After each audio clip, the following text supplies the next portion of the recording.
नमो नमः। आज हम एक नया प्रकरण उपस्थापन करने जा रहे हैं जिसका नाम है अशुद्ध संशोधनम। कक्षा 10 सीबीएसई सिलेबस में अशुद्ध संशोधनम को एक व्याकरण बिंदु के रूप में दिया गया है। जो कक्षा 6 से लेकर 9वीं तक व्याकरण बिंदु हम सब पढ़ चुके हैं, उन सब के सहायता से अशुद्ध संशोधनम को करना है, अर्थात अशुद्ध पदों को शुद्ध करना है, जो परीक्षा में बहुविकल्प के रूप में आने वाला है। ये त्रुटियां या अशुद्धियां 5 प्रकार के होते हैं। लिंग के दृष्टि से, वचन के दृष्टि से, लकार के दृष्टि से और पुरुष के दृष्टि से। आइए अब हम आसान तरीके से समझेंगे ये अशुद्धियों को किस तरह शुद्ध करना है। पहला है अशुद्ध संशोधनम लिंग दृष्टिया, अर्थात लिंग के दृष्टि से हम किस प्रकार अशुद्धियों को शुद्ध करना है। लिंग 3 प्रकार के होते हैं, पुल्लिंग, स्त्रीलिंग और नपुंसकलिंग। हम वाक्य के आधार पर उसको किस तरह शुद्ध करते हैं, उदाहरण के माध्यम से उसको समझेंगे। स्थूल पदानम संशोधनम करणीयम। पहला वाक्य है सा बालः पुस्तकम पठति। इस वाक्य में जो स्थूल पद है सा, इसे गलत किया गया है, जो हमें शुद्ध करना है। हालांकि परीक्षा में ये इसके 3 विकल्प दिए रहे होंगे, हमें तीनों में से किसी एक को चयन करना है, किंतु हमें ये कंसेप्ट इसको समझना है किस प्रकार अशुद्धियों को लिंग के आधार पर या विभक्ति के आधार पर या वचन के आधार पर इन अशुद्धियों को हम कैसे शुद्ध करते हैं, पर इनका कंसेप्ट को समझना पड़ेगा। पहले देखिए, लिंग के आधार पर सा बाला पुस्तकम पठति, इस वाक्य में सा को गलत किया गया है। तो जब कोई लिंग के दृष्टि में कुछ गलत किया जाता है तो हमें पहले क्या करना पड़ेगा, उसका विशेष्य को देखिए। विशेष्य जो कर्ता पद है बालः, वो पुल्लिंग है और एक वचन है। यदि उसका विशेष्य जो कर्ता पुल्लिंग एक वचन है तो उसका विशेषण भी वही पुल्लिंग एक वचन होगा, क्योंकि जो विशेषण होता है उसका धर्म होता है विशेष्य यानी कर्तृपद के लिंग और वचन के अनुसार चलना। बालः पुल्लिंग है, अतएव सा पद भी पुल्लिंग होगा। ये एक वचन है, अतएव ये भी एक वचन होगा। तो सा के स्थान पर होगा स बालः, अर्थात उसका सही उत्तर है स। अब हम चलते हैं द्वितीय वाक्य। बालिका स्वगृहे कार्यरतः सन्ति। इस वाक्य में देखिए, कार्यरत को गलत किया गया है, जिसे हमें संशोधन करना है, शुद्ध करना है। तो इसके लिए देखने के लिए हमें देखना पड़ेगा इसका जो कर्ता, अर्थात जो कर्ता है वो बालिका स्त्रीलिंग है और बहुवचन है, किंतु इसका जो देखिए विशेषण देखिए, कार्यरतः ये विशेषण है, ये पुल्लिंग है और एक वचन है, किंतु कर्ता स्त्रीलिंग है, बहुवचन है, इसका विशेषण पुल्लिंग है, एक वचन है। तो हमें भी इस शब्द को स्त्रीलिंग और बहुवचन करना पड़ेगा, क्योंकि उसका विशेष्य अर्थात इसका जो कर्तृपद स्त्रीलिंग बहुवचन है। तो बालिका, बालिके, बालिका। इसी तरह कार्यरतः, कार्यरता, कार्यरते, कार्यरताः। इसका सही उत्तर है कार्यरताः। चलते हैं तृतीय वाक्य की ओर। वृक्षे पुष्पः विकसन्ति। इसमें तो कोई विशेषण पद नहीं दिया गया है, किंतु जो पुष्प शब्द ये हमेशा नपुंसक लिंग में होते हैं, पुष्पम फलम। तो इसी तरह इस तरह ये पुष्प जो शब्द है ये नपुंसक लिंग होगा। तो पुष्पम, पुष्पे, पुष्पाणि, क्योंकि पुष्प शब्द यहाँ पुल्लिंग में बहुवचन किया गया है, पुष्पा, पुष्पाः, तो इसका बहुवचन नपुंसक लिंग में होगा, पुष्पम, पुष्पे, पुष्पाणि, अतएव पुष्पाणि है उसका सही उत्तर। चलते हैं अगला वाक्य। गोविंदः मम मित्रम अस्ति। यहाँ पर भी देखिए, मित्र शब्द हमेशा नपुंसकलिंग है। जिस प्रकार पुष्प शब्द हमेशा नपुंसकलिंग होता था, इसी तरह यहाँ मित्र शब्द भी हमेशा नपुंसकलिंग है। अतएव इसका रूप चलेगा मित्रम, मित्रे, मित्राणि। तो अस्ति एक वचन है, तो मित्र शब्द का एक वचन नपुंसकलिंग में मित्रम, मित्रम अस्ति, अर्थात गोविंद मम मित्रम अस्ति। अगर मित्र शब्द का पुल्लिंग प्रयोग होता है, मित्र ऐसे हम कहते हैं, तो इसका अर्थ होता है सूर्य, अर्थात आकाशे मित्रः भाति, आसमान में सूर्य चमकता है, सूर्य शोभा पाता है। किंतु जब नपुंसकलिंग प्रयोग होगा तो अर्थ होता है बंधु या फ्रेंड, तो मित्रम होगा यहाँ। इसका अगला वाक्य है वसंते शुद्धम पवनः वहति। इस वाक्य में देखिए शुद्धम, शुद्धम जो पद है ये नपुंसक लिंग में है, किंतु इसका जो विशेष्य अर्थात कर्तु विशेष्य देखिए कर्तुपद पवनः ये पुल्लिंग है और एक वचन है, किंतु उसका जो विशेषण देखिए ये नपुंसक लिंग एक वचन हो गया है, तो दोनों का मैच नहीं बैठता है। पवनः पुल्लिंग एक वचन है तो विशेषण का धर्म भी है, विशेष्य के अनुसार उसका लिंग, उसका वचन, उसकी विभक्ति को ये अनुसरण करेंगे। अतएव पवनः पुल्लिंग एक वचन है तो शुद्ध का भी पुल्लिंग एक वचन करना हमें पड़ेगा। तो शुद्धः, शुद्धः पवनः। अगला वाक्य है तो महिले भ्रमतः। इस वाक्य में देखिए महिला, महिले, जो महिले स्त्रीलिंग है और द्विवचन है। महिला, महिले स्त्रीलिंग द्विवचन है, किंतु उसका विशेषण देखिए पुल्लिंग द्विवचन है, स तो हो गया है, स तो ते, तो हमें भी इसे स्त्रीलिंग करना पड़ेगा और द्विवचन करना पड़ेगा। तो स्त्रीलिंग द्विवचन होगा सा ते, तो ते महिले। इस प्रकार हमें लिंग के आधार पर लिंग को देखकर विशेष्य के लिंग या कर्तपद के लिंग देखकर विशेषण को परिवर्तन करना है, या जहाँ जो शब्द जिस विभक्ति में जो लिंग में होना चाहिए उसे उस लिंग में ही हमें देखकर ही सुधार करना पड़ेगा। इस तरह लिंग की दृष्टि से अशुद्धि पदों को या अशुद्ध पदों को शुद्ध करना पड़ता है। चलो वह अगले स्लाइड की ओर चलते हैं। द्वितीय है वचन दृष्टिया। वचन के आधार पर कहाँ कहाँ किस प्रकार अशुद्धियाँ या त्रुटियाँ होती है, अब हम इसे चर्चा करने वाले हैं।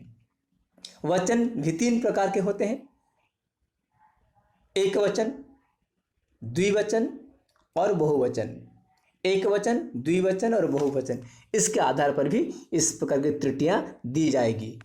यहाँ देखिए कृषकः क्षेत्राणि सिंचन्ति। जब हम कर्तुपद में देखते हैं इसे सुधार करना, ये गलत रूप में उसे बैठाया गया है, अर्थात ये गलत है। अगर हमें इसे सुधार करना पड़ेगा तो हमें क्रिया की ओर चलना पड़ेगा, क्योंकि क्रिया को देखना है। क्रिया देखिए सिंचन्ति बहुवचन में दिया है, किंतु उसका कर्तुपद कर्ता एक वचन में दिया है, तो हमें भी इसे बहुवचन करना पड़ेगा। कर्ता गलत है तो क्रिया को देखना है, क्रिया गलत है तो कर्ता को देखना है। तो यहाँ कर्ता कर्तुपद गलत रूप में दिया है, तो सिंचन्ति बहुवचन है, सिंचति, सिंचतः, सिंचन्ति, तो कृषकः, कृषकौ, कृषकाः, तो सही उत्तर है कृषकाः। इस तरह आगे वृक्षः उद्याने शोभते। यहाँ पर देखिए यहाँ क्रिया गलत है, क्रिया है वो एक वचन में दिया है, शोभते, शोभेते, शोभन्ते, सेवते, सेवेते, सेवन्ते की तरह ये चलता है, यह आत्मनेपदी है। तो हम कर्ता को देखते हैं। कर्ता देखिए बहुवचन में दिया हुआ है, वृक्षः, वृक्षौ, वृक्षाः। अगर कर्ता बहुवचन में इसकी क्रिया अवश्य बहुवचन होगा, शोभते, शोभेते, शोभन्ते। इस प्रकार कर्ता को देखकर क्रिया, क्रिया को देखकर कर्ता का वचन परिवर्तन किया जाता है। आगे हम चलते हैं। भवान कुत्र गच्छन्ति। यहाँ देखिए क्रिया गलत है। अगर क्रिया गलत है, क्रिया है क्या ना, गच्छति, गच्छतः, गच्छन्ति, बहुवचन में दिया है। अगर क्रिया बहुवचन में है तो हमें कर्ता को देखना है। देखिए कर्ता भवान, भवन्तौ, भवन्तः। भवान एक वचन में है, जो प्रथम पुरुष है, एक वचन में तो हमें इसे एक वचन करना पड़ेगा। गच्छति एक वचन है। अगला वाक्य देखिए, अगला वाक्य है त्वया सह के गच्छति। इस वाक्य में देखिए गच्छति एक वचन में दिया हुआ है, तो इसका कर्ता ढूंढते हैं। कर्ता कौन है? त्वया। त्वया तो तृतीया विभक्ति है, कभी कर्ता नहीं होगा, क्योंकि त्वया कर्ण में होता है, स भी नहीं है, कह, कौ, के, ये के है कर्तुपद। के कर्ता बहुवचन में है, कह, कौ, के। अगर के बहुवचन करता है तो क्रिया भी बहुवचन होगा, गच्छति, गच्छतः, गच्छन्ति। इस तरह अगला वाक्य है छात्रौ संस्कृतम पठति। इस वाक्य में छात्रों को अशुद्ध के रूप में दिया गया है, यह अशुद्ध पद है, तो हमें शुद्ध कैसे करना है? क्रिया को देखते हैं। क्रिया को देखिए, पठति। अगर पठति एक वचन है, अगर पठति क्रिया एक वचन है, उसका कर्ता अवश्य एक वचन होगा, करना ही पड़ेगा हमें। तो छात्र का जो कर्ता है इसका एक वचन, छात्रकर्ता का एक वचन क्या होगा? छात्रः, छात्रौ, छात्राः। इस तरह एक वचन में होगा छात्राः, क्योंकि पठति एक वचन है। छात्रः संस्कृतम पठति ही। इस तरह हम आगे बढ़ते हैं। अगला चरण है पुरुष दृष्टिया अशुद्ध संशोधनम। वचन की तरह पुरुष भी तीन प्रकार के होते हैं। हम प्रथम पुरुष, मध्यम पुरुष, उत्तम पुरुष। मैं बता दूं, उत्तम पुरुष में तीन ही कर्ता होते हैं, वो है अहम, आवाम, वयम। मध्यम पुरुष में तीन ही कर्ता होते हैं, त्वम, युवाम, यूयम। बाकी जो समस्त शब्द संसार में बच गए उनका जो प्रथमा विभक्ति है वो सारे प्रथम पुरुष है। अर्थात प्रथम पुरुष के, अर्थात पुरुष के 9 क्रियाएं होते हैं। उत्तम में 3 क्रियाएं, अहम, आवाम, वयम। मध्यम में उत्तम में 3 कर्ताएं, मैं क्रिया कहा, उत्तम में 3 कर्ताएं, अहम, आवाम, वयम। मध्यम में 3 कर्ताएं, त्वम, युवाम, यूयम। बाकी जितने सारे शब्द बच गए वो प्रथम पुरुष कर्ता है। अब हम इसकी चर्चा करते हैं। देखिए, वयम संप्रति संस्कृतम पठावः। इस वाक्य में देखिए वयम को अशुद्ध के रूप में यहाँ उपस्थापन किया गया है। वयम है क्या ना, उत्तम पुरुष करता है और वचन उसका बहुवचन है, अहम, आवाम, वयम। वयम उत्तम पुरुष है, किंतु इसका क्रिया को देखिए, ये उत्तम पुरुष तो है लेकिन द्विवचन में है, अहम, आवाम। तो आवाम के साथ वयम का समन्वय नहीं होता है, तो हमें कर्ता क्रिया समन्वय सही करना पड़ेगा। वयम है तो पठामी, पठावह, पठामह, यहाँ पठामह होना चाहिए था। वयम उत्तम पुरुष बहुवचन है तो पठामी, पठावह, पठामह, यहाँ उत्तम पुरुष बहुवचन होना चाहिए था, किंतु इस वाक्य में क्या किया है? पठावह, ये उत्तम पुरुष के द्विवचन में है, अतएव वयम को भी हमें उत्तम पुरुष के द्विवचन में करना पड़ेगा। अहम, आवाम, तो उसका सही उत्तर है आवाम, क्योंकि वयम का है पठामह। यहाँ इस तरह नहीं है, यहाँ वयम गलत है, अतएव यहाँ पठामी, पठावह द्विवचन में है, तो इसे भी हमें द्विवचन करना पड़ेगा। अहम, आवाम, आवाम होगा सही उत्तर।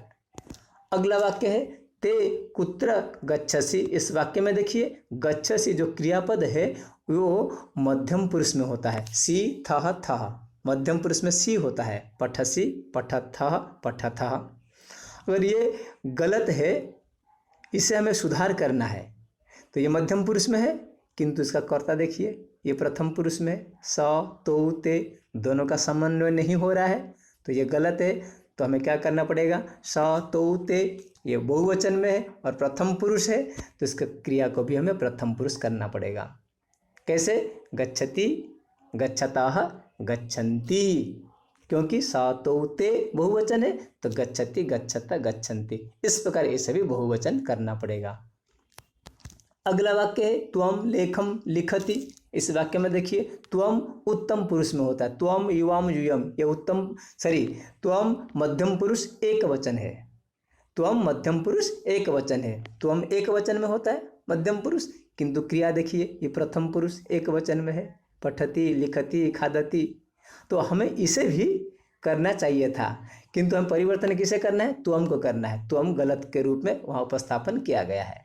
तो लिखति एक वचन है, तो यहाँ भी प्रथम पुरुष एक वचन ढूंढना पड़ेगा। लिखति प्रथम पुरुष एक वचन है, तो त्वम के स्थान पर प्रथम पुरुष के एक वचन में बहुत सारे कर्ताएँ आएंगे। स आएगा, सा आएगा, बालक, बालिका, गज, छात्र, शिष्य, बहुत सारे आएंगे। तो हमें यहाँ जो ऑप्शन में जो दिया रहेगा वो विकल्प में जो प्रथम पुरुष एक वचन में होगा उसे हमें चयन करना है। तो हम यहाँ उदाहरण के रूप में स ले लिए या सा ले लिए हैं। बालक भी हो सकता है, शिष्य भी हो सकता है, छात्र भी हो सकता है, क्योंकि लिखत एक वचन है तो हमें एक वचन प्रथम पुरुष में कुछ भी कर्ता ले सकते हैं।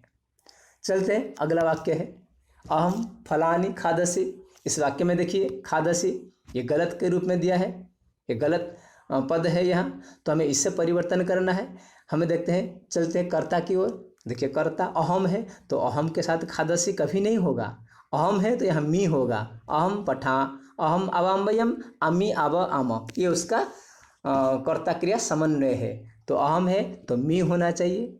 तो खादसी ये मध्यम पुरुष एक वचन है, किंतु कर्ता उत्तम पुरुष एक वचन है, अतएव इसे भी हमें उत्तम पुरुष एक वचन करना पड़ेगा। तो अहम फलानी खादामी होगा, तो खादामी सही उत्तर है। अगला वाक्य है यूयम पाठम स्मराव। इस वाक्य में देखिए यूयम जो कर्तुपद है ये मध्यम पुरुष बहुवचन में है। त्वम, युवाम, यूयम बहुवचन है, किंतु क्रिया को देखिए स्मरामी, स्मराव, स्मराम जो उत्तम पुरुष बहु द्विवचन है। स्मरामी, स्मराव, स्मरामः ये उत्तम पुरुष द्विवचन है, किंतु कर्ता मध्यम पुरुष बहुवचन है। दोनों का समन्वय नहीं हो रहा है, वाक्य गलत है। तो यूयम का जो स्मरावह, इसका जो कर्ता हम ढूंढेंगे तो आमी आव अम, आमी आव अम, अहम आवाम वयम, तो आवाम होगा यहाँ, क्योंकि स्मराव का कर्ता है आवाम।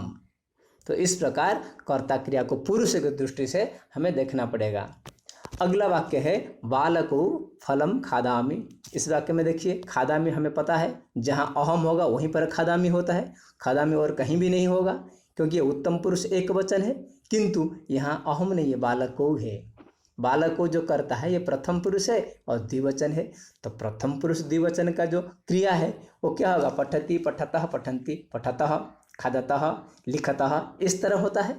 तो बालकों का जो क्रिया है खादामी के स्थान पर खादति, खादतः, खादन्ति, बालकों है तो खादतः, इस प्रकार यहाँ होगा।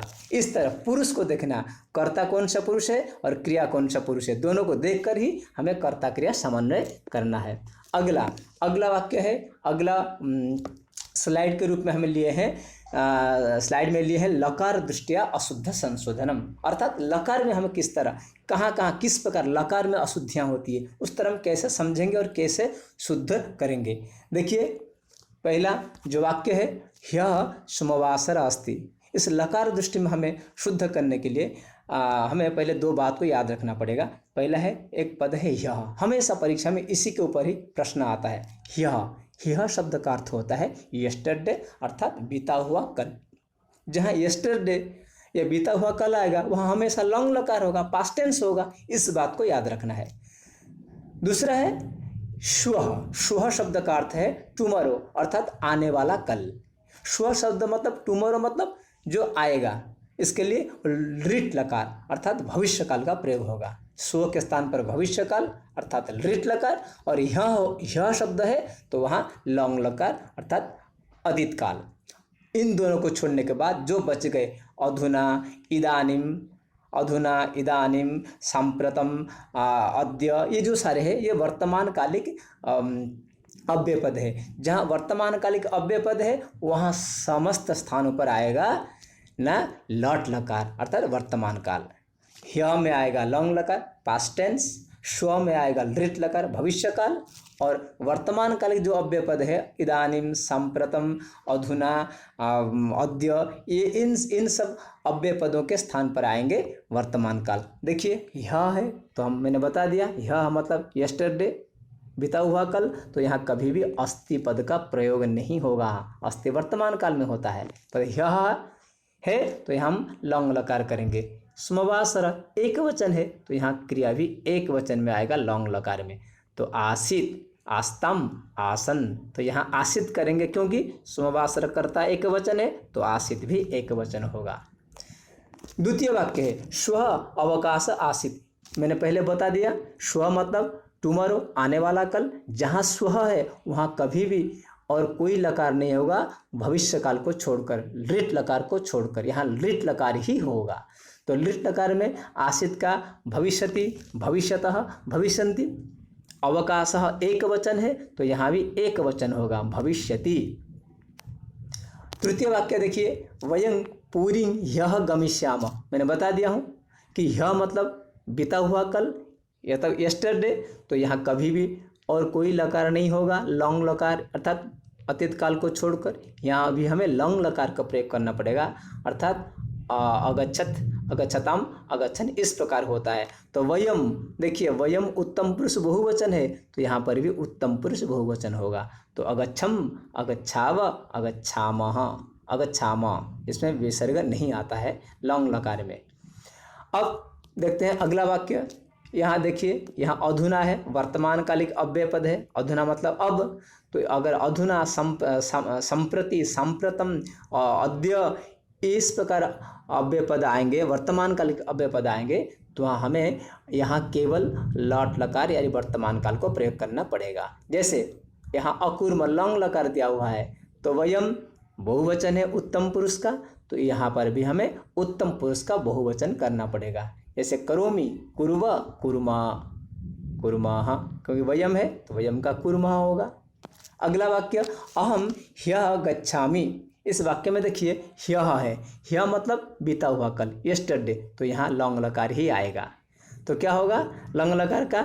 अगच्छत, अगच्छताम, अगच्छन, अगच्छः, अगच्छतम, अगच्छत, अगच्छम, क्योंकि अहम है, अहम का अगच्छम, अहम अगच्छम, यहाँ अगच्छम आएगा। इस प्रकार हम लकार के दृष्टि से समझे। अब चलते हैं विभक्ति की दृष्टि से। विभक्ति की दृष्टि से अशुद्धियाँ किस प्रकार होती है। यहाँ हमें पहले पढ़ चुके हैं, जो विभक्ति 7 विभक्ति होती है उसमें से देखिए विभक्ति के दृष्टि से कैसे अशुद्धियों को शुद्ध करना है।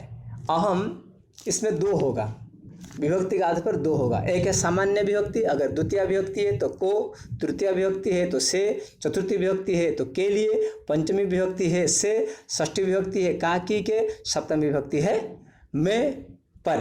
इस प्रकार 7 विभक्ति को देखना। सामान्य विभक्ति के आधार पर आ सकते हैं गलतियाँ, हो सकते हैं गलतियाँ, या फिर उपपद विभक्ति के आधार पर भी गलतियाँ हो सकती है। तो देखते हैं, अहम शिक्षकस्य सह गच्छामि। इस वाक्य में देखिए सह, जहाँ सह पद का प्रयोग होता है वहाँ उपपद विभक्ति होता है। उपपद विभक्ति कौन सी होती है? तो तृतीया होती है। सह में तृतीया उपपद विभक्ति होती है, अतएव शिक्षक से षष्ठी कभी नहीं होगा, यहाँ तृतीया ही हमें करना पड़ेगा, अर्थात शिक्षकेन तृतीया करना है क्योंकि सह है। अगला है अस्मिन् पुस्तके 15 पाठाः सन्ति।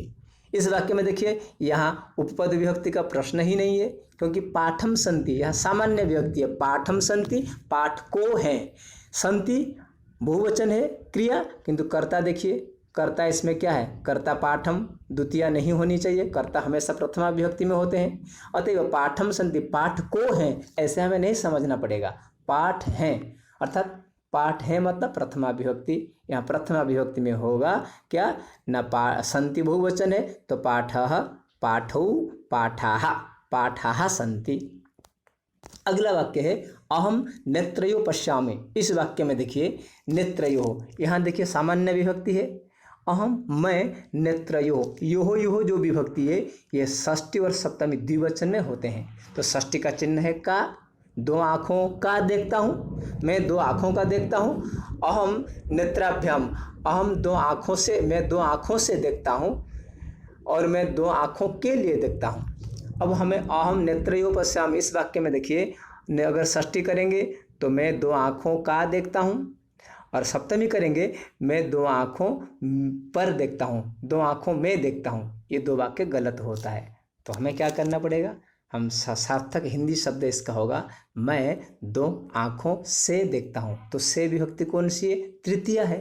तो मैं 2 आँखों से देखता हूँ, अतएव से तृतीया विभक्ति मैंने कर लिया, लेकिन 2 आँखों है, द्विवचन करना पड़ेगा।